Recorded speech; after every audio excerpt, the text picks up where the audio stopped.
L'humiliation fut publique, cruelle et filmée. Antoine lui rit au nez, mais il ignorait qu'il était sur le point de réveiller une force endormie. Un pari impensable, un document ancien, et la promesse que la vie d'une femme invisible changerait à jamais. L'odeur de moisi du parchemin envahit ses narines, une senteur spécifique d'encre rouillée mêlée de cuir tanné. Camille connaissait cette odeur. Elle avait 17 ans lorsqu'elle l'avait sentie pour la première fois à la bibliothèque de l'Université de Nantes. Son père tenait un manuscrit du XIe siècle. Ses doigts tremblaient d'émotion. « Regarde, Camille », de l'araméen classique avec une influence latine. Elle se pencha. Les lettres dansaient sur le papier. Son père pointa chaque symbole. « Un jour, tu enseigneras cela. Tu me le promets ? » « Je te le promets, papa. » Cette promesse avait tout changé. Elle dévora la linguistique, le latin, le grec, l'araméen, l'hébreu ancien. À 23 ans, elle était déjà assistante de professeur. À 30 ans, elle coordonnait le département des langues anciennes. Son bureau à l'université donnait sur le jardin. Des étagères de livres rares couvraient les murs. Les étudiants faisaient la queue pour assister à ses cours. Le recteur l'appelait la fierté de l'institution. Camille donnait un cours sur les manuscrits médiévaux lorsque le téléphone sonna. « Professeur Dubois, c'est l'hôpital. Votre père, accident vasculaire cérébral. » Elle courut dans les couloirs. Le taxi mit une éternité. Quand elle arriva, il était déjà parti. L'enterrement coûta plus que ce qu'elle possédait. Les médicaments expérimentaux qu'ils avaient tentés ces derniers jours avaient tout englouti. Elle vendit l'appartement, vendit la voiture, vendit les livres rares qu'il avait collectionnés toute sa vie. Ce ne fut pas suffisant. Les dettes hospitalières arrivaient chaque semaine. Les créanciers appelaient au milieu de la nuit. Elle demanda un prêt à l'université, refusé, demanda à ses collègues. Tous disparurent. 3 mois plus tard, la lettre arriva. Coupure de budget, licencié. Camille quitta l'université, portant une boîte avec ses affaires. 20 ans de carrière dans un carton. Elle essaya d'autres facultés. Aucune ne l'embaucha. Elle essaya des écoles privées. Elle demandait une expérience récente. Elle essaya des traductions en freelance. Elle payait une misère, en retard. Le loyer était échu. Elle déménagea dans une chambre à l'arrière d'une pension. 10 mètres carrés, salle de bain partagée. Le diplôme encadré resta sous le lit. 6 mois plus tard, elle vit l'annonce. Poste d'aide ménagère. Début immédiat. Elle accepta. Le son d'un rire la ramena à la réalité. Julien tapait sur la table. Antoine croisait les bras, ce sourire arrogant sur le visage. Camille ouvrit les yeux. La luxueuse salle de réunion, la serpillière tombée, le parchemin sur la table en verre. 7 ans à nettoyer le sol de ce bâtiment, invisible, silencieuse, enterrant celle qu'elle avait été. Mais ce document changeait tout. Antoine ne savait pas à qui il parlait. Elle fit un pas vers la table. Camille s'avança jusqu'à la table. Ses vieilles chaussures grinçaient dans le silence. Elle tendit la main vers le parchemin. Antoine frappa le document en premier. « Ah non. Vous n'avez pas encore accepté les termes. » Elle s'arrêta, les doigts à quelques centimètres du papier. « J'ai besoin de voir le texte de près. Vous devez d'abord accepter le pari. » Il inclina la tête. 100 000 € si vous traduisez. Licenciement si vous échouez. Oui ou non. Les cadres s'approchèrent de la table. Julien croisa les bras. Élodie continuait de filmer avec son téléphone. 2 autres s'assirent sur le bord des chaises. Camille regarda le document, voyait les symboles à l'envers, reconnaissait la structure. Ce n'était pas seulement du latin médiéval, il y avait une influence d'araméen. Une notation cléricale du XIe siècle. Combien de temps ai-je ? Antoine rit. Du temps ? Vous croyez que c'est un examen universitaire ? Julien frappa sur la table. Elle ne sait même pas par où commencer, patron. 5 minutes, dit Camille. Sa voix était ferme. Donnez-moi 5 minutes avec le document. 5 minutes. Antoine se pencha. Mon spécialiste a demandé 3 semaines. Il prit le parchemin, le tint contre la lumière. Les lettres devinrent translucides. Vous avez 30 secondes ici, debout devant tout le monde. Camille sentit son estomac se serrer. 30 secondes n'étaient pas suffisantes. Elle avait besoin d'examiner les symboles, de voir les notations marginales, d'identifier le dialecte spécifique. C'est injuste. Injuste. Antoine rejeta la tête en arrière. Une femme de ménage qui veut la justice. Quelle ironie. Les cadres rirent. Julien sortit son téléphone, commença à filmer aussi. Camille respira profondément, tendit à nouveau la main. Alors, laissez-moi au moins tenir le document. Antoine la regarda, puis le parchemin, puis de nouveau elle. D'accord. Il lui tendit le papier. Camille le tint par les bords. Ses mains tremblèrent. Non pas de peur, mais de rage contenue. Elle tourna le document. La lumière du lustre en cristal illumina les lettres. Ses yeux parcoururent les lignes. Premier mot, testamentum. Deuxième, domine. Le troisième avait un symbole araméen intercalé. Le temps est écoulé. Camille leva les yeux. Il n'y a même pas 15 secondes qui se sont écoulées. Si. Antoine lui arracha le parchemin des mains. Et vous n'avez rien dit parce que vous ne m'avez pas laissé finir de lire. Finir de lire. Julien éclata de rire. Elle ne sait même pas lire, patron. Élodie zooma sur le visage de Camille. 2 cadres chuchotèrent. L'un d'eux fit un geste de couper la gorge. Antoine rangea le document dans une mallette en cuir, la ferma d'un clic métallique. Vous savez quel est votre problème. Il tourna autour d'elle. Les gens comme vous pensent toujours qu'ils peuvent faire plus qu'ils ne le peuvent. Camille pivota, suivant son mouvement. Ses poings se serrèrent. Les gens comme moi, de la classe populaire, sans éducation. Il s'arrêta devant elle. Vous regardez la télévision et vous croyez tout savoir. Julien se leva, s'approcha par derrière Camille. C'est vrai. L'autre jour, j'ai vu une femme de ménage essayer de donner son avis sur l'économie. Ridicule, dit Élodie, toujours en train de filmer. Antoine frappa sur la mallette en cuir. Ce document vaut plus que ce que vous gagneriez en 10 vies. Et vous croyez pouvoir simplement le regarder et le comprendre? Il ouvrit à nouveau la mallette, sortit le parchemin, le tint très haut. Je vais vous faciliter la tâche. Traduisez juste la première ligne. Une ligne. Je vous donne. Camille regarda le papier. Elle voyait les mots même de loin. La première ligne disait « Testamentum Dominostre de Sacri Reliqui Anno Maxi Dedicatum ». Elle pouvait traduire, elle pouvait dire mot pour mot, mais quelque chose la retenait. Et si je me trompe sur la première ligne? Si vous vous trompez, Antoine abaissa le papier, alors non seulement vous démissionnez, mais vous partez d'ici sans le salaire de ce mois-ci. Les cadres firent un bruit de « oh ». Julien applaudit lentement. Élodie changea l'angle de la caméra. Camille sentit la sueur dans sa nuque. Son salaire était de 1200 €. C'était avec cela qu'elle payait la chambre à la pension. La nourriture, les médicaments pour sa tension. Ce n'était pas l'accord initial. Accord. Antoine rit. Vous croyez être en position de négocier un accord. Julien s'approcha encore. Elle sentit son souffle dans son cou. Accepter tout de suite ou retourner frotter le sol. Camille ferma les yeux. Son esprit s'emballait. Elle pouvait traduire cela en dormant. Elle en était absolument certaine. Mais et si elle se trompait? Et si après s'étant cachée, elle essayait de prouver qui elle était et échouait? Le doute s'insinua comme un poison. Et si sa mémoire lui avait fait défaut? Et si cet encens pratiqué avait effacé ses connaissances?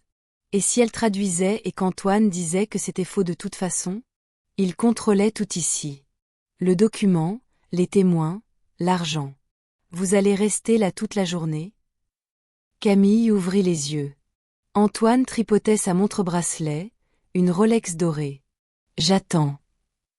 Elle regarda le parchemin, regarda les cadres, regarda Juliette dans le coin de la pièce qui gardait la tête baissée. Si elle essayait et échouait, elle perdrait tout, son emploi, son salaire, la seule chose qu'elle avait encore. Mais si elle n'essayait pas, elle vivrait le reste de sa vie à se demander. Camille respira profondément. Ses mains cessèrent de trembler. J'accepte. Antoine sourit. Ce sourire de prédateur. Excellent. Alors traduisez maintenant. Il tint le parchemin devant elle, si près qu'elle pouvait sentir l'odeur de moisi. La première ligne à voix haute devant tout le monde.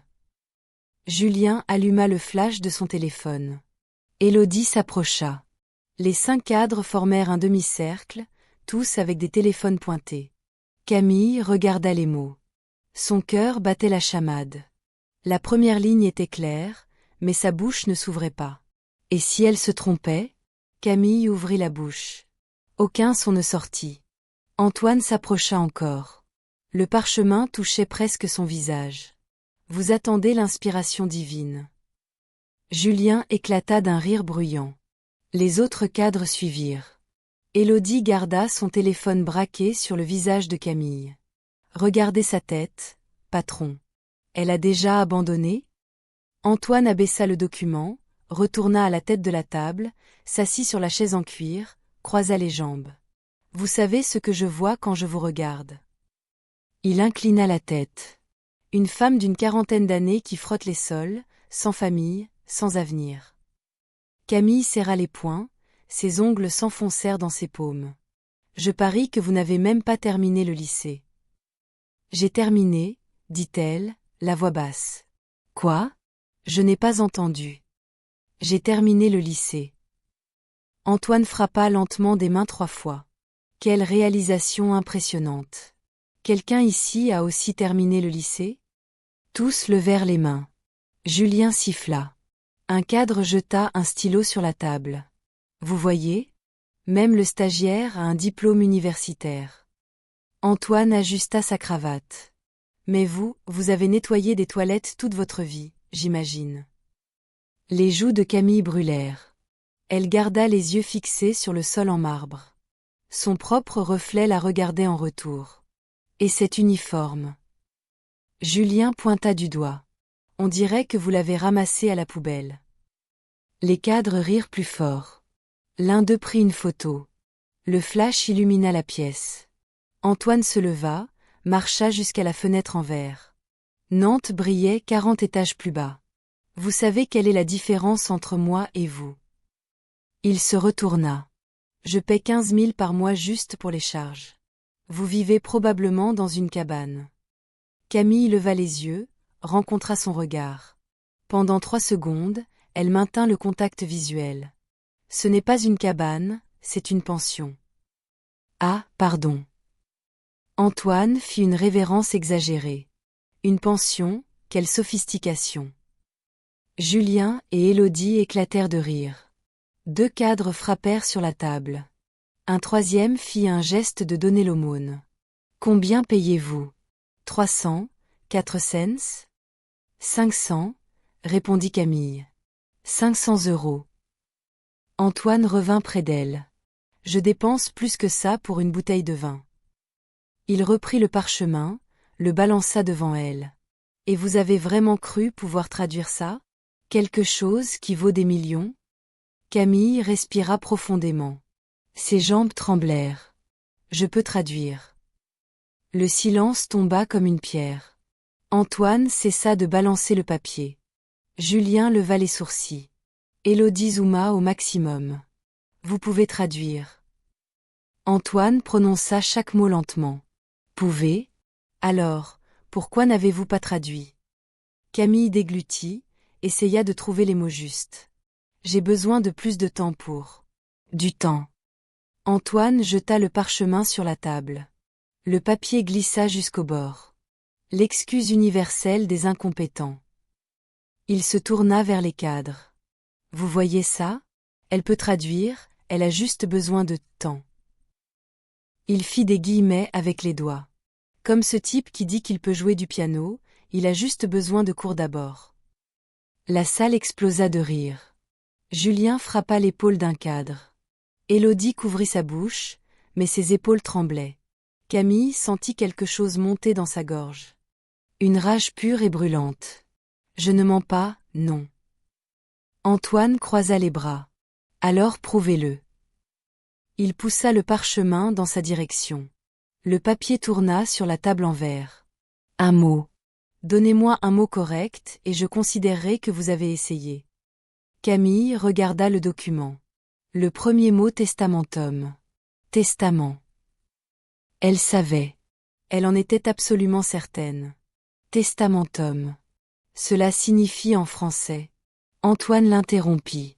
Testament. Antoine inclina la tête, regarda Julien. Elle a deviné le testament. Il rit.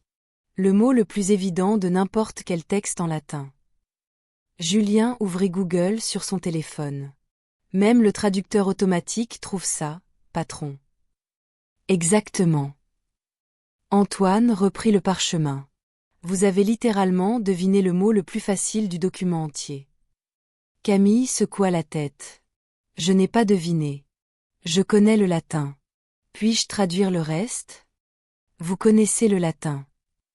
Antoine parla d'une voix traînante et moqueuse. Bien sûr. Où avez-vous appris ça? À l'école des femmes de ménage? Les cadres explosèrent à nouveau. L'un d'eux cracha du café de rire. Élodie dut tenir son téléphone à deux mains parce qu'elle tremblait. Ou c'était à l'université YouTube. Julien compléta. Camille fit un pas en arrière, puis un autre. Son corps entier tremblait. J'ai étudié les langues anciennes. J'étais. Vous étiez quoi? Antoine s'approcha rapidement. Se tint à quelques centimètres.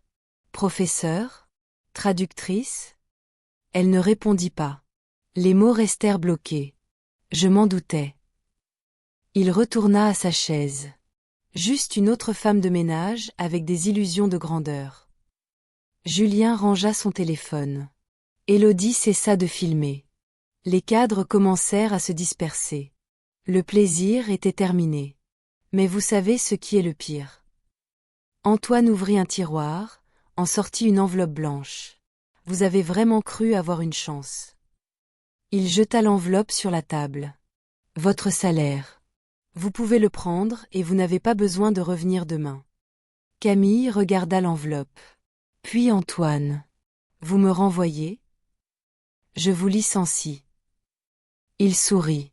Pour que vous puissiez chercher ces incroyables opportunités que votre talent mérite. Julien rit doucement. Élodie secoua la tête avec une fausse pitié. Les cadres étaient déjà de retour à leurs ordinateurs portables. Camille prit l'enveloppe.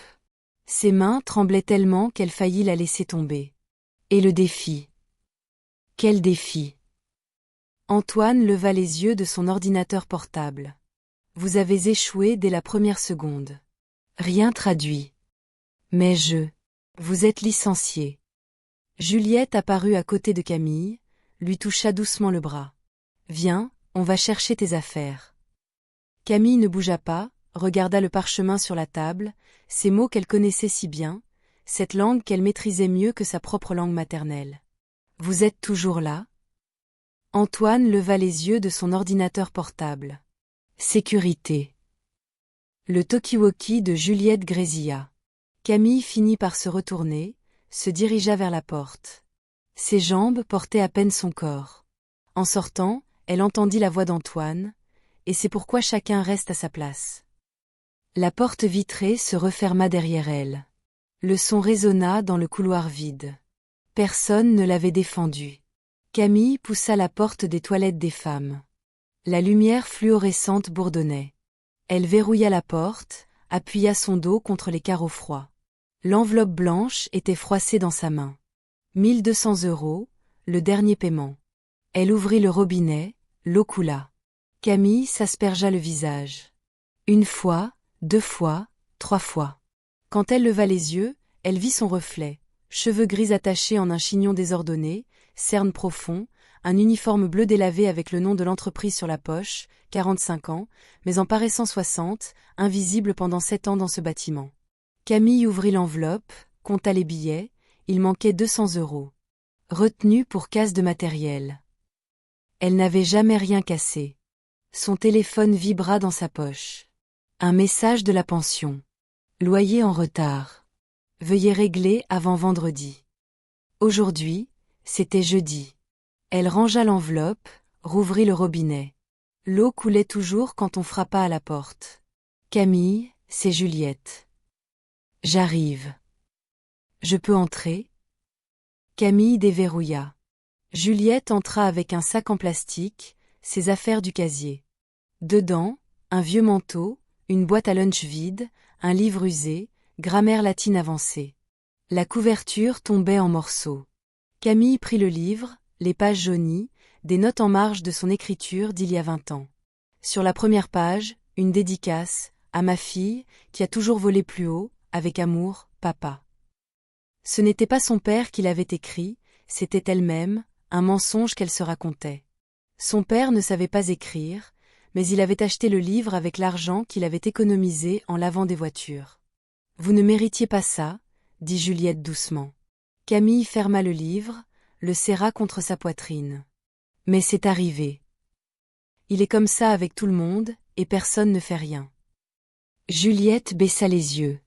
On a besoin du travail. Camille remit le livre dans le sac, prit le manteau.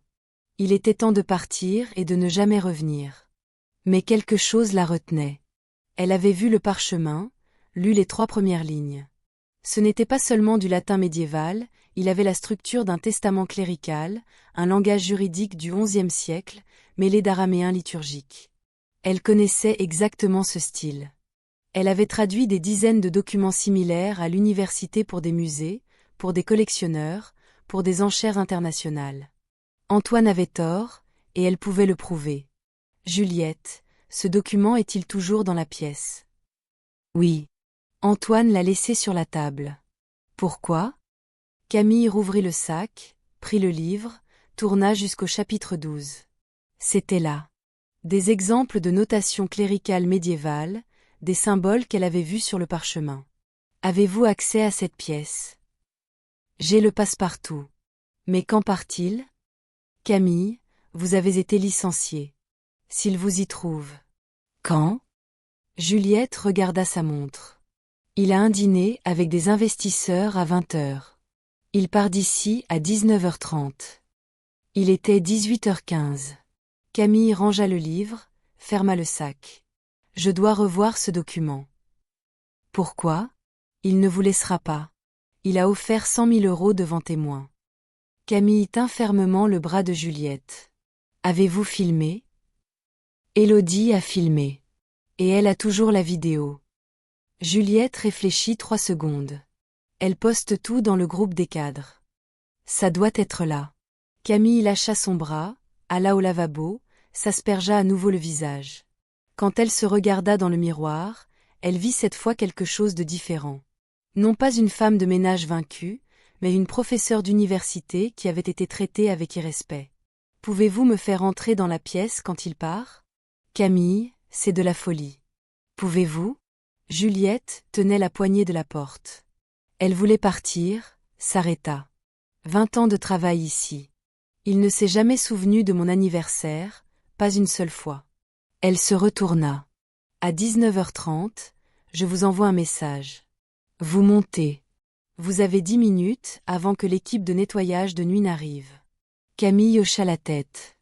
Juliette partit seule. De nouveau, Camille ouvrit le livre à la page marquée. Symboles araméens, entremêlés de latin. C'était la clé. Si elle pouvait photographier le document, elle pourrait le traduire mot par mot, puis revenir. Non pas comme femme de ménage, mais comme la spécialiste qu'Antoine cherchait si désespérément. Le téléphone vibra. 19h28, message de Juliette. Il est parti. Venez maintenant. Camille rangea le livre dans son sac, quitta la salle de bain. Le couloir était vide. Ses jambes ne tremblaient plus. C'était maintenant ou jamais. Camille monta l'escalier de service. Ses pas résonnaient dans le béton. Elle atteignit le 40e étage. La porte métallique grinça en s'ouvrant. Juliette l'attendait dans le couloir. Elle tenait une clé dorée. 10 minutes. Pas plus. Elle déverrouilla la porte vitrée. La salle de conférence était sombre. Seule la lumière de la ville filtrait par les fenêtres. Le lustre en cristal projetait de longues ombres. Camille entra. Se dirigea directement vers la table. Le parchemin n'était pas là. Où est le document? Juliette regarda la table. La mallette en cuir avait également disparu. Il a dû le mettre dans le coffre-fort. Camille sentit son estomac se nouer. Où est le coffre-fort? Dans son bureau. Mais je n'ai pas le mot de passe. Les secondes s'écoulaient. Camille regarda autour d'elle. Tiroir, armoire, rien. Attendez. Juliette courut vers la chaise où Antoine s'était assis, regarda sous la table. Il laisse parfois des choses ici quand il est pressé. Elle tendit la main, en sortit la mallette en cuir. Trouvé. Camille prit la mallette, l'ouvrit de main tremblante. Le parchemin était dedans, intact. Elle le posa sur la table, sortit son téléphone de son sac. Tenez les coins. Juliette tint les bords du document. Camille photographia. Une photo, 2, 3, zoom sur chaque ligne, zoom sur les symboles marginaux. Vite, le nettoyage arrive dans 5 minutes. Camille continua de photographier, tourna le document. Le verso avait 3 autres lignes en araméen pur. Fini. Elle remit le parchemin dans la mallette. Juliette le remit sous la table. Que allez-vous faire maintenant? Camille ouvrit les photos, zooma sur la première ligne, les mots devinrent nets, elle connaissait chaque symbole, chaque structure. Je vais le traduire ce soir et ensuite. Ensuite, je reviens. Juliette lui tint le bras. Camille, il ne l'acceptera pas, même si vous le traduisez parfaitement. Il a offert 100 000 € devant témoins. Élodie a tout filmé. Et vous croyez que ça l'intéresse? Juliette baissa la voix. Il a déjà humilié le manager qui a poursuivi l'entreprise. Détruit la carrière d'un directeur qui l'a confronté. Camille rangea son téléphone. Alors j'ai besoin de plus qu'une traduction. De quoi avez-vous besoin? D'une preuve qu'il ne pourra pas nier. Les deux quittèrent la pièce. Juliette ferma la porte à clé. Elles marchèrent silencieusement dans le couloir, atteignirent l'ascenseur de service. Ce document, dit Camille, il a mentionné qu'il valait des millions. Pourquoi? Je ne sais pas. Il l'a acheté la semaine dernière, lors d'une vente aux enchères en Europe. Camille appuya sur le bouton du rez-de-chaussée. Les portes se fermèrent. Si je prouve que je sais exactement ce qu'est ce document, si je ne me contente pas de traduire le texte, mais que j'explique aussi l'origine, la période, la valeur historique, elle regarda Juliette. Il ne pourra pas le nier. Comment allez-vous faire ça en une nuit? L'ascenseur descendit, passa le 30e étage, le 20e, le 10e.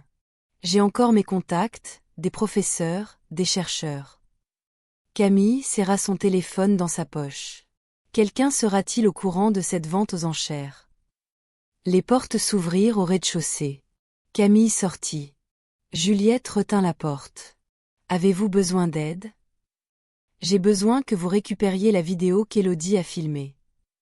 Elle ne me la donnera pas comme ça. Alors copie-la de son téléphone. Inventez une excuse. Juliette hésita. 5 secondes. 10. D'accord. Mais promettez-moi une chose. Quoi? Si vous détruisez son arrogance, laissez-moi regarder. Camille sourit pour la première fois depuis des heures. Promis. Elle quitta le bâtiment. La nuit était tombée sur Nantes. L'air froid de l'avenue frappa son visage. Camille se dirigea vers l'arrêt de bus. Dans le bus bondé, elle rouvrit les photos. Elle agrandit la première ligne complète. Testamentum Dominostre de Sacri Reliqui Anno Maxi Dedicatum. Testament de notre Seigneur sur les saintes reliques, dédié en l'an 1213. La deuxième ligne avait le symbole araméen intercalé. Camille connaissait cela. C'était une annotation utilisée par les scribes catholiques qui traduisaient des textes du Moyen-Orient. Elle ouvrit WhatsApp, chercha un ancien contact. Docteur Thomas, Université de Nantes, dernière conversation il y a 6 ans, tapa, professeur, j'ai besoin d'aide avec un document. C'est urgent. 3 minutes plus tard, il répondit, Camille, vous avez disparu. Je pensais que vous aviez quitté le domaine. Je l'ai quitté, mais j'ai trouvé quelque chose d'important. Quel genre de document? Camille envoya la première photo, attendit.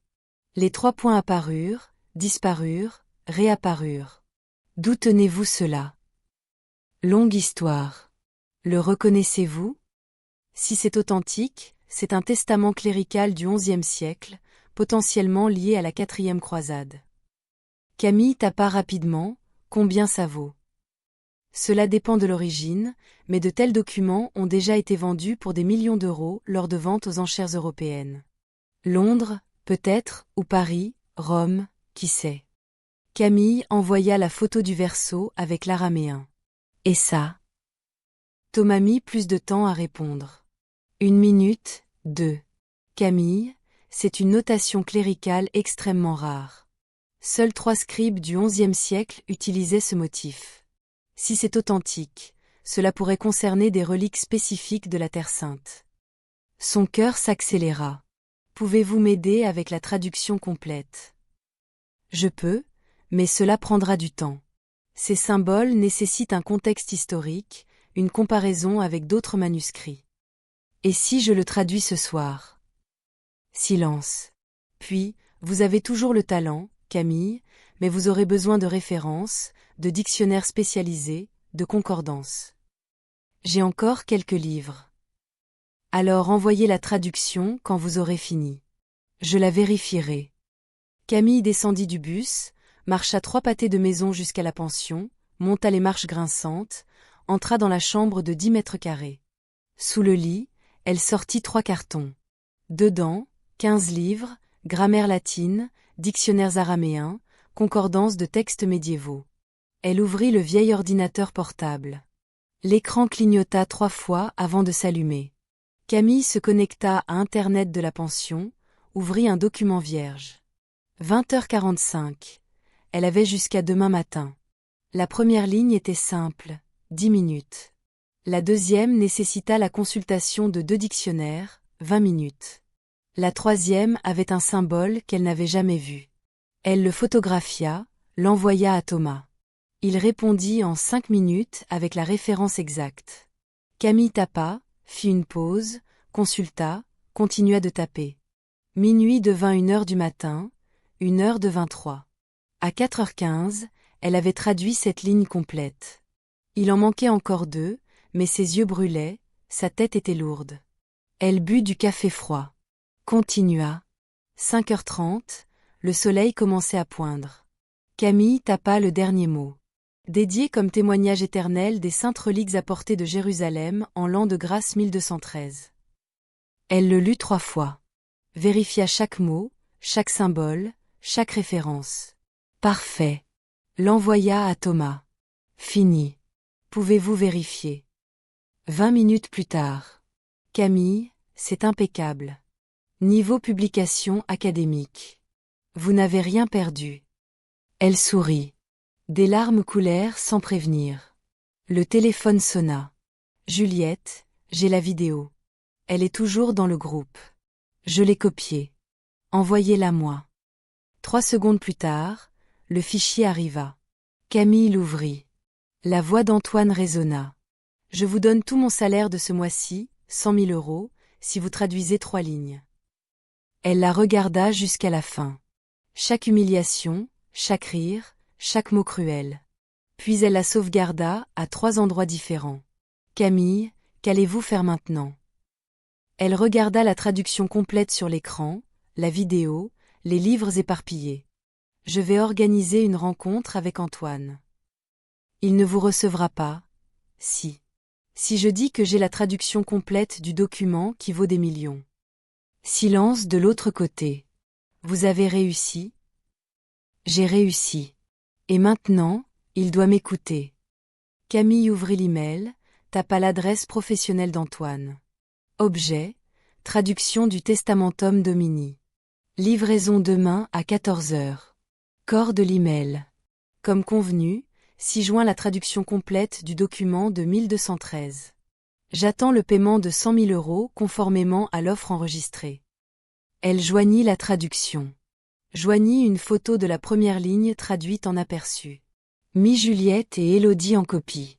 Le doigt plana au-dessus du bouton d'envoi. Un clic, message envoyé. Maintenant, il fallait attendre la réponse et se préparer à la guerre. La réponse arriva à 7 heures du matin. Mon bureau 14 heures, apportait le document original. Camille l'a lu 3 fois. Pas de s'il vous plaît, pas de reconnaissance, juste un ordre. Elle répondit, j'apporterai la traduction complète, imprimée et référencée. Le document original est en votre possession. Il n'y eut pas de réponse. Camille prit une douche, enfila les seuls vêtements formels qu'elle avait encore, un pantalon noir avec une petite rapiécure à l'ourlet, une blouse blanche légèrement jaunie, des chaussures noires qui serraient le pied gauche. Ce n'était pas ce qu'elle aurait porté il y a des années pour une présentation académique, mais cela devait suffire. Elle imprima la traduction au cybercafé du coin, 10 € pour 12 pages. Chaque page contenait la ligne originale en latin, suivie de la traduction française, des notes de bas de page expliquant les symboles araméens, des références historiques à la période. À la fin, elle ajouta une annexe de 2 pages, analyse de l'authenticité et de la valeur historique. Tout y était, l'origine probable du document, le scribe qu'il avait peut-être créé, la valeur estimée lors des ventes aux enchères internationales, entre 2 et 4 millions d'euros. Camille mit tout dans une pochette transparente, appela Juliette. Il a répondu. Oui. Rendez-vous à 2 heures. Pouvez-vous informer les autres cadres? C'est déjà fait. J'ai dit que c'était une présentation importante sur le document. Julien et Élodie ont confirmé leur présence. Parfait. Camille raccrocha, regarda l'heure. 11h15, elle avait le temps. Ouvrit WhatsApp, envoya un message au docteur. Thomas. Si j'ai besoin d'une confirmation par appel vidéo cet après-midi, pouvez-vous le faire? Je peux. Quand? Entre 14h et 15h. Je serai disponible. Appelez-moi. Camille rangea son téléphone, prit la pochette, quitta la pension. La journée était nuageuse, il pleuvait légèrement. Elle n'avait pas de parapluie. Elle arriva au bâtiment à 13h40, 17 minutes trop tôt. Juliette l'attendait dans le hall. Il est nerveux. Il a appelé un avocat. Camille s'arrêta. Un avocat? Je crois qu'il va essayer de dire que le défi n'était pas sérieux, que c'était une blague. L'estomac de Camille se serra. Elle s'y était attendue. C'est pourquoi elle avait mis Juliette et Élodie en copie. C'est pourquoi elle avait la vidéo. Avez-vous apporté une copie de la vidéo? Juliette hocha la tête avec son téléphone. 3 copies, email, cloud et clé USB. Les deux entrèrent dans l'ascenseur. Camille vit son reflet dans le miroir métallique, des cernes profonds, les cheveux attachés en un simple chignon, mais les yeux brillaient différemment. 40e étage. 20e, 30e. Et si Antoine refuse de payer, même avec la traduction? Demanda Juliette. Alors je montre la vidéo. Et si Antoine dit que la vidéo ne prouve rien? Alors j'appelle le docteur. Thomas, il confirmera ma traduction en direct. Et même là, Juliette. Camille la regarda. J'ai été invisible pendant 7 ans. Il va me voir aujourd'hui. L'ascenseur s'ouvrit au 40e étage. Elles sortirent. Le couloir était vide, silencieux, seul le bourdonnement de la climatisation. Juliette s'arrêta devant la porte du bureau d'Antoine. Il a dit que vous deviez attendre dans la salle de conférence. Il descendra dans 5 minutes avec l'avocat. Probablement. Camille entra dans la salle de conférence, la même où elle avait été humiliée la veille. La table en verre brillante, le lustre en cristal, la vue sur Nantes en contrebas. Elle posa la pochette sur la table, sortit la traduction, arrangea les pages côte à côte, ligne par ligne, traduction par traduction. Julien entra le premier, s'arrêta à la porte en voyant Camille. « Qu'est-ce qu'elle fait ici ?» « Rendez-vous convenu, » répondit Camille, sans lever les yeux. Élodie entra juste après, reconnut Camille, sortit immédiatement son téléphone. « Ça va être bon, » murmura-t-elle. 2 cadres entrèrent, s'assirent loin de la tête de la table. Juliette resta dans le coin, comme toujours. 14h03, Antoine entra. Un homme en costume gris l'accompagnait. Mallette en cuir, lunettes, l'avocat, maître Dubois. Antoine s'arrêta en voyant Camille à la tête de la table. Ses narines se dilatèrent. Qui a dit que vous pouviez vous asseoir ici? Camille ne se leva pas, vous avez convenu d'un rendez-vous pour recevoir la traduction. La voici. Elle poussa les pages dans sa direction. Antoine ne les prit pas. Il regarda l'avocat. L'homme s'approcha de la table, examina la première page. C'est la traduction complète, avec des notes, des références historiques, une analyse d'authenticité. L'avocat tourna 3 pages, 4, s'arrêta à la 6e. Elle a identifié le scribe par le motif de notation, murmura-t-il. Antoine lui arracha les pages des mains, lut en silence. Ses yeux parcouraient rapidement, la mâchoire serrée. Une veine pulsait à sa tempe. Julien s'approcha. Élodie filmait. Les cadres se penchèrent. Antoine jeta les pages sur la table. Cela ne prouve rien. Camille respira profondément. Ça avait commencé. Antoine poussa les pages sur le côté de la table. N'importe qui peut inventer une traduction, la jeter dans Google Traduction et faire semblant de savoir. Maître Dubois ajusta ses lunettes. Monsieur Lefebvre, la traduction semble techniquement précise. Semble. Antoine frappa sur la table. Mais comment savoir si elle est correcte? Camille garda les mains sur ses genoux. Elle ne tremblait plus. Vous pouvez la faire vérifier par n'importe quel spécialiste. Spécialiste. Antoine rit. J'ai engagé le meilleur traducteur de Nantes. Il a dit que ce document était intraduisible sans analyse en laboratoire. Julien croisa les bras. Combien de temps a-t-il demandé, patron? 3 semaines. Et elle arrive avec ça en 12 heures. Antoine montra les pages. C'est évidemment une fraude. Élodie cessa de filmer pendant 2 secondes, regarda Camille, recommença à filmer. Maître Dubois prit une des pages, lut à voix haute, Testament de notre Seigneur sur les Saintes Reliques, dédié en l'an 1213. Est-ce la première ligne? Oui, répondit Camille. Antoine renifla.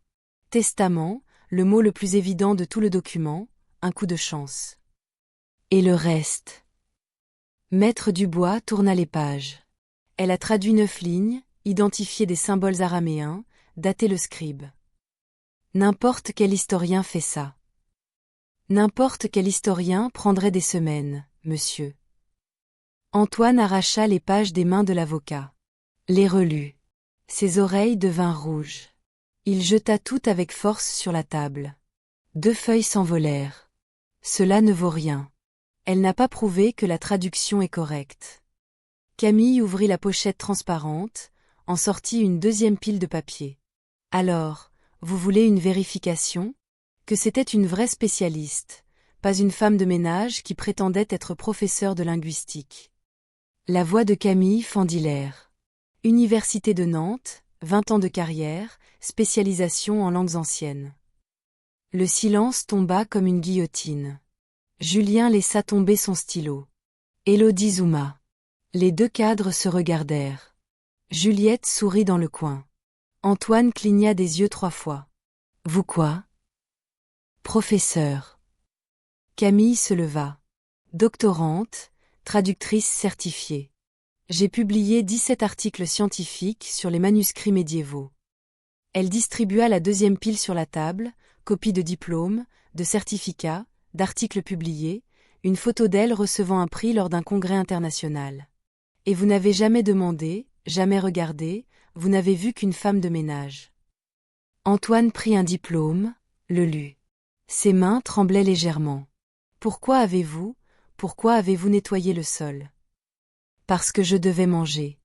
Et personne n'embauche une professeure de 40 ans, endettée. Maître Dubois s'approcha de la table, examina les documents, regarda Camille, puis de nouveau Antoine. Monsieur Lefebvre, elle a des références. La traduction pourrait être correcte. Pourrait. Antoine jeta le diplôme, mais j'ai besoin d'une certitude absolue. Camille prit son téléphone, alors j'appelle quelqu'un qui peut le confirmer. Elle composa, mit en haut-parleur. 3 tonalités. Une voix masculine répondit. Camille. Docteur. Thomas, êtes-vous disponible? Je le suis. Parlez. Antoine se pencha. Qui est-ce? Docteur. Thomas, chef du département des langues anciennes à l'Université de Nantes, 50 ans de carrière, consultant pour la Bibliothèque nationale de France, site de Nantes. La voix au téléphone continua. Camille m'a envoyé les photos du document hier. J'ai vérifié sa traduction pendant la nuit. Julien s'approcha du téléphone. Et, c'est juste. Impeccable, niveau publication dans une revue internationale. Elle a correctement identifié la période, le scribe, même l'origine probable du parchemin. Élodie filma le téléphone. Maître Dubois nota quelque chose. Antoine resta immobile. Professeur, dit Camille, pouvez-vous expliquer la valeur de ce document? S'il est authentique et à en juger par la traduction, il semble être un testament clérical lié à la 4e croisade. De tels documents ont été vendus aux enchères européennes pour jusqu'à 4 millions d'euros. Julien laissa échapper un léger sifflement. Les cadres chuchotèrent. Juliette couvrit sa bouche. 4 millions. Antoine parla enfin. D'euros. Environ 25 millions d'euros au taux de change actuel. Le silence revint. Cette fois, plus lourd. Camille continua. Professeur, pouvez-vous confirmer ma formation? Camille Dubois était l'une des meilleures étudiantes que j'ai jamais eues. Elle a soutenu son master avec mention, a commencé son doctorat avec une bourse complète, a publié dans des revues internationales. Elle a simplement disparu il y a 7 ans. Je n'ai pas disparu, dit Camille doucement. J'ai juste dû survivre. Antoine regarda l'avocat. L'homme secoua légèrement la tête, sans issue. Docteur. Thomas. Antoine s'approcha du téléphone.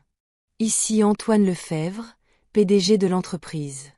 Comment puis-je avoir une certitude absolue que cette traduction est parfaite? Très simple. Prenez le document original, lisez la première ligne. Camille traduira immédiatement. Je confirmerai par téléphone si c'est correct. Antoine hésita, regarda Camille, l'avocat, les cadres qui observaient tout. D'accord. Il ouvrit un tiroir, sortit la mallette en cuir, en retira le parchemin, le posa sur la table. Première ligne. Camille n'eut pas besoin de s'approcher. Elle l'avait déjà mémorisé. Testamentum Dominostre de Sacri Reliqui Anno Maxi Dedicatum. Traduction. Testament de notre Seigneur sur les saintes reliques, dédié en l'an 1213. La voix au téléphone répondit immédiatement, correct, parfait, chaque mot. Antoine plissa les yeux. Deuxième ligne, Camille lut le latin, traduisit. Le professeur confirma, troisième. Elle répéta parfaitement. Quatrième. Voici le symbole araméen. Camille lut. S'arrêta au symbole. Ce symbole représente le témoignage éternel. C'est une notation spécifique des scribes qui traduisaient des textes de la Terre Sainte. Seuls 3 scribes du XIe siècle utilisaient ce motif. Le professeur éclata de rire de l'autre côté. Elle a mémorisé mon article de 1998. J'ai écrit exactement cela. Julien laissa tomber son téléphone sur la table. Élodie cessa de filmer, commença à applaudir lentement. Un cadre se joignit, puis l'autre. Juliette applaudit plus fort. Le son résonna dans la pièce. Antoine resta immobile. Le parchemin dans les mains, les pages de la traduction éparpillées, la voix du professeur toujours en haut-parleur. Monsieur Lefebvre, dit Maître Dubois doucement. Elle a rempli le défi devant témoin, avec une vérification indépendante. Antoine posa lentement le parchemin sur la table. Ses mains tremblaient maintenant visiblement. Combien n'ai-je offert? Personne ne répondit. Camille sortit son téléphone de son sac, ouvrit la vidéo que Juliette lui avait envoyée, appuya sur lecture. La voix d'Antoine remplit la pièce. Je vous donne tout mon salaire de ce mois-ci, 100 000 euros, si vous traduisez 3 lignes. Camille mit la vidéo en pause. 100 000 euros, vous avez offert hier à 18 heures dans cette pièce. Maître Dubois ferma sa mallette. Monsieur Lefebvre, techniquement, elle a droit. Je sais. Antoine explosa, frappa la table de la main, la mallette en cuir sauta. Il respira profondément une fois, 2 fois, 3 fois. Tous s'attendaient. Élodie fut la première à parler. J'ai tout filmé hier. J'ai la vidéo complète sur mon téléphone. Elle ouvrit la galerie, montra l'écran à l'avocat. Il regarda pendant 15 secondes, hocha la tête. Julien se leva de sa chaise, alla vers Camille. J'ai ri. Il baissa les yeux. Je suis désolé. Camille ne répondit pas, le regarda simplement. Les 2 cadres qui avaient gardé le silence s'approchèrent de la table. L'un d'eux prit la traduction, lut 3 pages, regarda l'autre. C'est un travail professionnel, vraiment. Le 2e cadre se tourna vers Antoine. Patron, si elle a pu traduire ça en 12 heures, imaginez ce qu'elle peut faire d'autre. Juliette quitta le coin pour la première fois en 20 ans. Elle alla à la tête de la table, se tint à côté de Camille.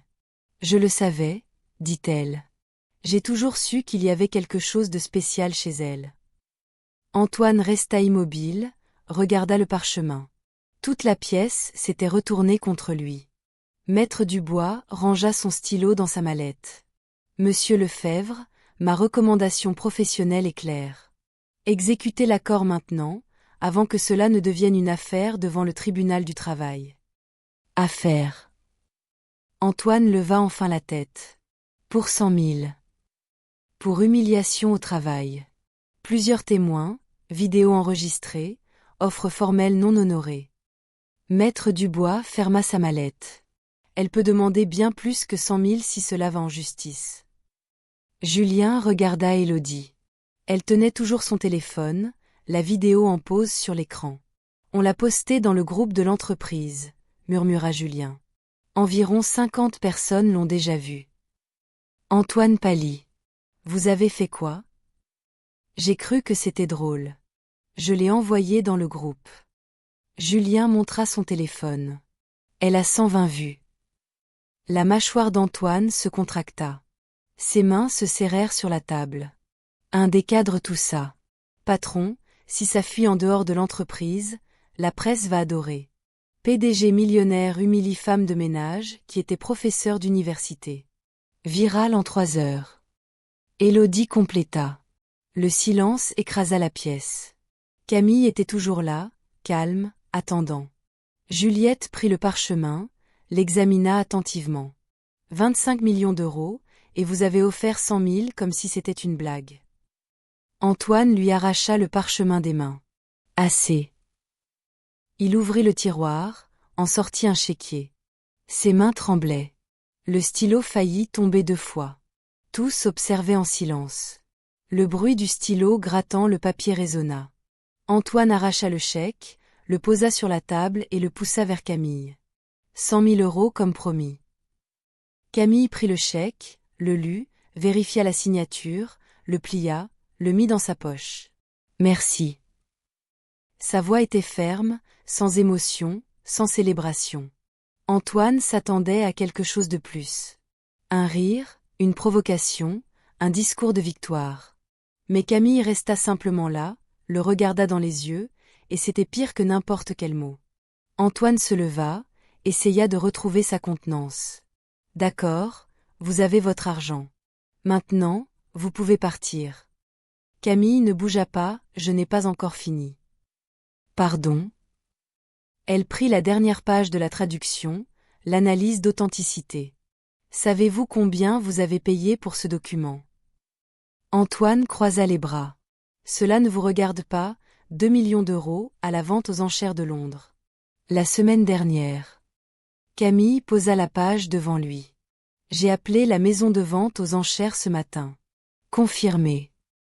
Maître Dubois s'approcha. Comment avez-vous? Parce que je connais 3 conservateurs européens et qu'ils me doivent des faveurs, de l'époque où je publiais encore. Camille montra un paragraphe précis. Vous avez été trompé. Ce document ne vaut pas 25 millions, tout au plus 800 000 euros. Antoine arracha la page. Vous mentez. Non. Le parchemin est authentique, la traduction est correcte, mais le testament est incomplet.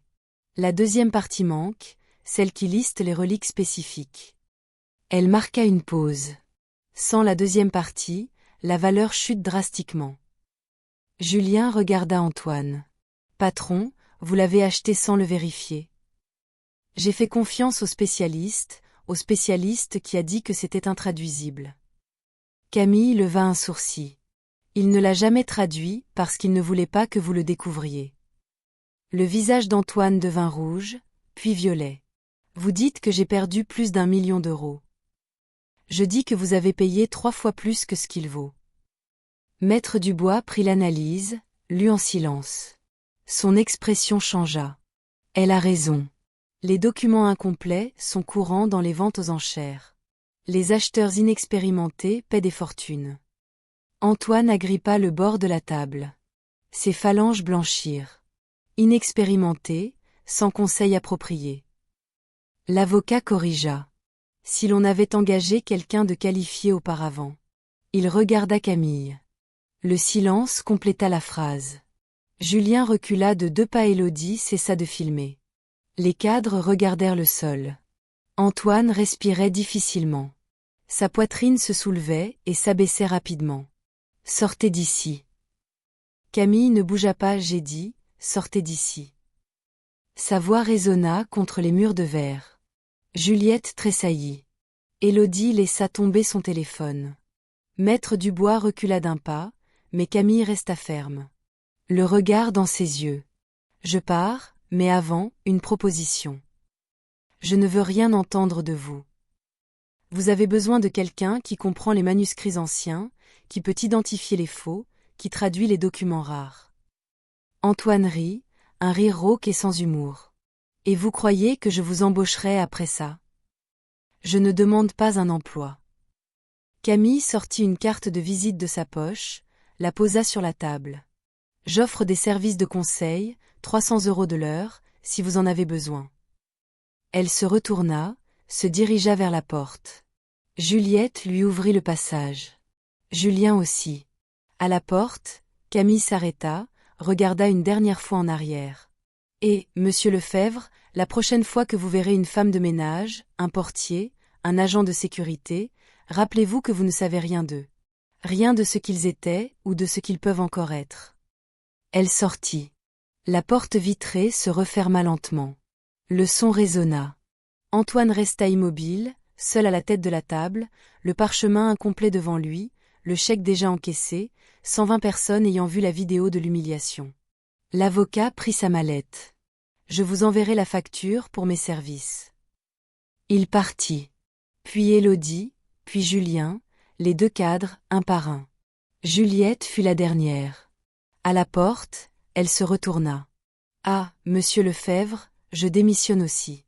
20 ans, c'était trop long. La pièce devint vide. Antoine s'assit, regarda la carte de visite que Camille avait laissée. Camille Dubois, traductrice et consultante en manuscrits anciens. Il froissa la carte, la jeta à la poubelle, puis repensa, la reprit, la lissa, la rangea dans son portefeuille. Dehors, Camille appuya sur le bouton de l'ascenseur, le chèque de 100 000 € dans sa poche. Juliette à ses côtés, son téléphone sonnant avec des messages de 3 musées qui voulaient engager ses services. Les portes de l'ascenseur s'ouvrirent. Elle entra, vit son reflet dans le miroir métallique. Elle n'était plus une femme de ménage invisible, elle était celle qu'elle avait toujours été. Camille quitta le bâtiment, la lumière du soleil frappa son visage. Elle s'arrêta sur le trottoir, respira profondément. 1 fois, 2 fois, 3 fois. Juliette sortit juste derrière. Elle portait une boîte avec ses propres affaires. Je n'arrive pas à croire que j'ai fait ça. Camille la regarda. Vous le regrettez? Pas du tout. Juliette rit. Un rire léger, libérateur. 20 ans à supporter cet homme. J'aurais dû partir il y a longtemps. Les 2 marchèrent le long de l'avenue. Le bruit de la circulation, les klaxons, les gens courant dans tous les sens. Camille sortit le chèque de sa poche. 100 000 €. Elle avait rêvé de ce montant pendant 7 ans. Elle imaginait tout ce qu'elle ferait. Maintenant qu'il était là, cela semblait surréaliste. Que allez-vous faire avec l'argent? Demanda Juliette. Payer les vieilles dettes d'abord, Et ensuite? Camille plia le chèque. Ensuite, je verrai. Elles s'arrêtèrent à un café au coin de la rue. S'assirent à une table extérieure. Camille commanda un cappuccino, Juliette un jus. 3 musées m'ont envoyé un message, dit Camille, regardant son téléphone. Ils veulent des devis pour des traductions. Vous allez accepter? Oui, mais maintenant à un prix juste. Le cappuccino arriva. Camille prit une gorgée. Le café était chaud, doux, parfait. Juliette remuait son jus avec la paille. Vous savez ce qui m'a le plus marqué quand vous avez dit qu'ils ne savaient rien des gens? C'est vrai. On croise les autres tous les jours et on ne les voit pas. Je faisais ça aussi, admit Juliette. Je vous voyais nettoyer. Je n'ai jamais demandé votre nom complet. D'où vous veniez? Ce que vous faisiez avant. Camille tint la tasse à 2 mains. La vapeur montait. Personne ne demandait, c'était plus facile d'être invisible. Et maintenant? Camille sourit. Pour la première fois, un vrai sourire. Maintenant, j'existe de nouveau. Le téléphone de Juliette sonna. Elle regarda l'écran. Ses yeux s'écarquillèrent. C'est des RH de l'entreprise. Ils veulent savoir si je reconsidère ma démission? Vous allez reconsidérer?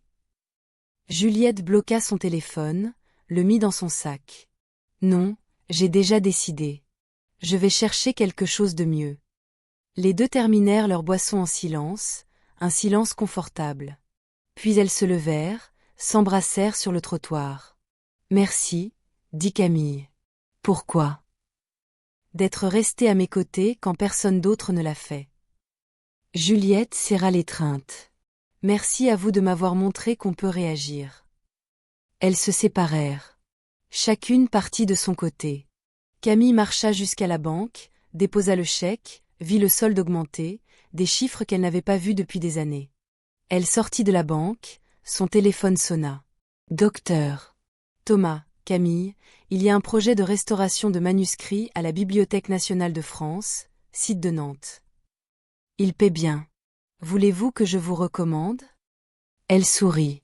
Oui.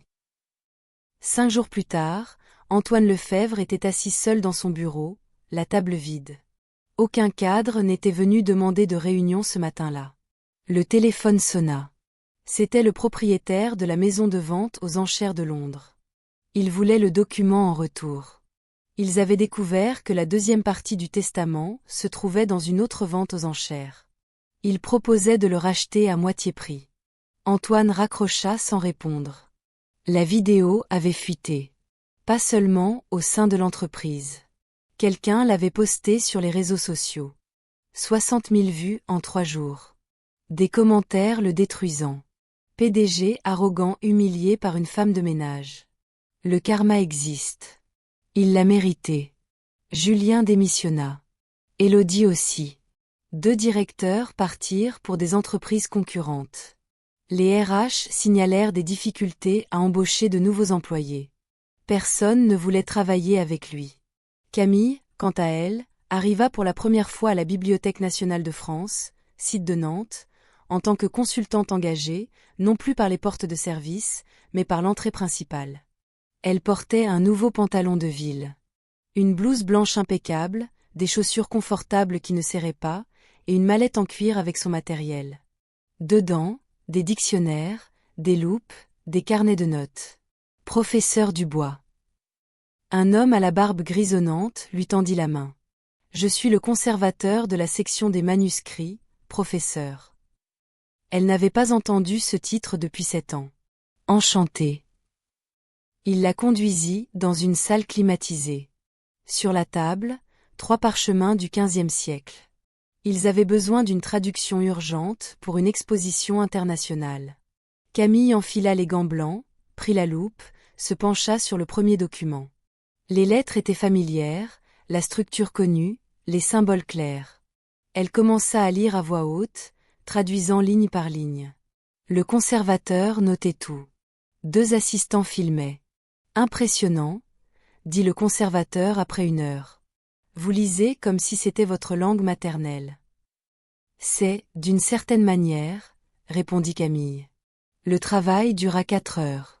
Quand elle eut terminé, elle avait 3 documents entièrement traduits. Analyse historique de chacun, recommandations de conservation. Le conservateur signa le chèque. 15 000 €, conformément au devis. Camille prit le chèque. 15 000 € pour 4 heures de travail, plus d'1 an de salaire comme femme de ménage. Avez-vous d'autres projets ? Demanda-t-elle. Plusieurs. Et maintenant que nous avons vu votre travail, vous serez notre première option. Camille quitta la Bibliothèque nationale de France, site de Nantes, à 18 heures. Le soleil se couchait. Elle marcha jusqu'à un restaurant, pas un self-service bon marché, un vrai restaurant, avec des nappes et un menu imprimé. Elle commanda un plat qui coûtait 40 €. Elle mangea lentement, savourant sans hâte. Le téléphone vibra. Un message du docteur. Thomas. L'Université de Nantes vous veut comme professeur invité. Le semestre prochain. Intéressé ? Elle tapa, beaucoup. 2 semaines plus tard, Camille retourna au bâtiment où elle avait travaillé.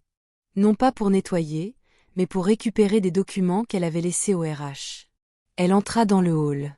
L'agent de sécurité la reconnut. « Madame Dubois, je vous ai presque pas reconnue. Vous êtes différente. » « Je le suis. » Pendant qu'elle attendait l'ascenseur, elle vit une scène familière. Un homme en costume criait sur une employée de nettoyage. La femme avait les yeux baissés, tenant une serpillière tremblante. « Vous êtes stupide ? J'ai demandé de nettoyer avant 9 heures. »« Je suis désolée, monsieur, je ne veux pas d'excuses. Je veux que vous fassiez le travail correctement. » Les gens dans le hall regardaient, personne ne faisait rien. Camille marcha jusqu'à l'homme, se tint à côté de l'employé. « Excusez-moi. » L'homme se retourna, regarda Camille de haut en bas. « Qui êtes-vous ? » « Quelqu'un qui connaît la routine de nettoyage de ce bâtiment. » Camille le regarda dans les yeux. « Et je sais que cet étage ne peut être nettoyé qu'après 9 heures, règle de l'administration, à cause des réunions matinales. » L'homme fronça les sourcils. « Et alors ? » « Et alors que vous exigez quelque chose d'impossible et humiliez quelqu'un qui ne fait que suivre les règles. » L'employé leva les yeux, surprise, pleine d'espoir. L'homme fit un pas vers Camille. « Cela ne vous regarde pas ? Si, parce que j'ai déjà été à sa place. » Camille ne recula pas, et je sais exactement ce que c'est d'entendre des gens comme vous. L'agent de sécurité s'approcha. 3 personnes s'arrêtèrent pour regarder. « Vous allez partir ou j'appelle la sécurité ?» menaça l'homme. Camille sortit une carte de visite, l'offrit à l'employé. « S'il continue, appelez-moi. Je connais les droits du travail et des avocats qui adorent ce genre d'affaires. » L'employé prit la carte de main tremblante. La lut. Ses yeux se remplirent de larmes. « Merci, » murmura-t-elle. Camille hocha la tête, regarda l'homme une dernière fois. Le respect ne coûte rien, mais son absence peut coûter très cher. Elle entra dans l'ascenseur, les portes se refermèrent. La dernière chose qu'elle vit fut l'employé tenant la carte comme si c'était de l'or. Dans le miroir de l'ascenseur, Camille vit son reflet. Elle n'était plus la femme invisible d'il y a quelques semaines. Elle était quelqu'un qui avait une voix, qui utilisait cette voix, qui défendait ceux qui ne pouvaient pas se défendre. Elle était revenue, non pas à l'endroit d'avant, mais à un meilleur endroit. Les portes s'ouvrirent au 10e étage. Camille sortit, récupéra ses documents, signa le formulaire de résiliation finale. Quand elle quitta le bâtiment, le soleil brillait fort. Elle mit ses lunettes de soleil, marcha le long de l'avenue. Le téléphone sonna. Un autre projet, un autre musée, une autre chance. Camille répondit en souriant. La vie avait recommencé. La vie de Camille, qui était auparavant une routine grise de nettoyage de sol et d'évitement des regards, pulsait désormais d'une énergie renouvelée. Le chèque de 100 000 € fut le premier pas. Elle régla les dettes hospitalières de son père, qui la hantait depuis des années, et paya les mois de loyer en retard à la pension. La sensation de liberté était enivrante, comme l'air frais qu'elle respirait en sortant de la Bibliothèque nationale de France, site de Nantes. Avec le reste de l'argent, Camille investit en elle-même. Elle acheta de nouveaux vêtements, élégants mais discrets, qui reflétait sa nouvelle phase professionnelle. Des chaussures confortables, une bonne coupe de cheveux, et des lunettes qui mettaient en valeur son regard intelligent. De petits changements qui, ensemble, transformèrent son image extérieure pour correspondre à la force qu'elle avait redécouverte intérieurement. Elle n'était plus la femme de ménage invisible, mais la docteure Camille Dubois, spécialiste en langues anciennes. Son travail à la Bibliothèque nationale de France, site de Nantes, s'étendit rapidement. Le conservateur, Dr. Thomas, fut impressionné non seulement par son érudition, mais aussi par sa passion et son dévouement. Camille plongea dans des projets de catalogage et de restauration de manuscrits rares, dont certains étaient restés intouchés pendant des décennies. Elle découvrit un fragment d'un texte byzantin qui réécrivait une partie de l'histoire d'une ancienne dynastie, et sa découverte créa un buzz dans la communauté académique internationale. Des articles sur ces nouvelles traductions commencèrent à être publiés dans des revues spécialisées, et son nom, qui avait été oublié, ressurgissait avec force. La proposition de l'Université de Nantes d'être professeur, invité le semestre suivant, fut la cerise sur le gâteau. Retourner à l'académie, à l'endroit où elle avait fleuri, était un rêve qui semblait inaccessible. Elle accepta avec enthousiasme, planifiant un cours innovant sur l'araméen dans les textes latins médiévaux, quelque chose que peu de professeurs au monde pourraient offrir avec sa profondeur de connaissances. La salle de classe, autrefois une scène pour son humiliation, serait désormais un espace pour son triomphe intellectuel. Juliette, de son côté, trouva également son chemin inspiré par le courage de Camille. Elle refusa l'offre des RH d'Antoine et obtint un emploi dans une entreprise événementielle, où son talent pour l'organisation et son empathie envers les gens furent valorisés. Elles restèrent en contact, échangeant des messages et se rencontrant pour des cafés, célébrant leurs petites et grandes victoires. Leur amitié, forgée dans l'adversité, devint un pilier de soutien mutuel. Antoine Lefebvre, cependant, faisait face à une spirale descendante. La vidéo de son humiliation devint virale de manière incontrôlable. La presse, toujours avide de scandales, transforma l'histoire en une étude de cas sur l'arrogance corporative et l'invisibilité des travailleurs. Sa réputation fut ternie, l'image de l'entreprise chuta, et les investisseurs commencèrent à retirer leur soutien. La maison de vente aux enchères de Londres, furieuse de la découverte de l'incomplétude du parchemin et de la mauvaise foi dans la transaction, exigea non seulement le rachat, mais aussi une indemnisation substantielle, menaçant d'un procès international. Le spécialiste qui l'avait engagé, craignant d'être exposé comme complice de la fraude, disparut, laissant Antoine dans une situation encore plus précaire. Le bureau d'Antoine, autrefois un sanctuaire de pouvoir, était maintenant un écho de son échec. Les chaises vides, le téléphone silencieux, le parchemin incomplet sur la table, un rappel constant de son arrogance et du prix qu'il avait payé pour elle. Il tenta de renverser la situation, mais chaque tentative ne fit qu'empirer les choses. Les médias le poursuivaient, les employés l'évitaient, et le conseil d'administration de l'entreprise commença à remettre en question son leadership. La chute était aussi publique et humiliante que l'ascension l'avait été. Camille, d'autre part, était en pleine ascension. Son premier jour en tant que professeur invité à l'Université de Nantes fut un succès retentissant. La salle de classe était bondée, non seulement d'étudiants, mais aussi de professeurs et de chercheurs curieux de voir la « légende » qui était revenue.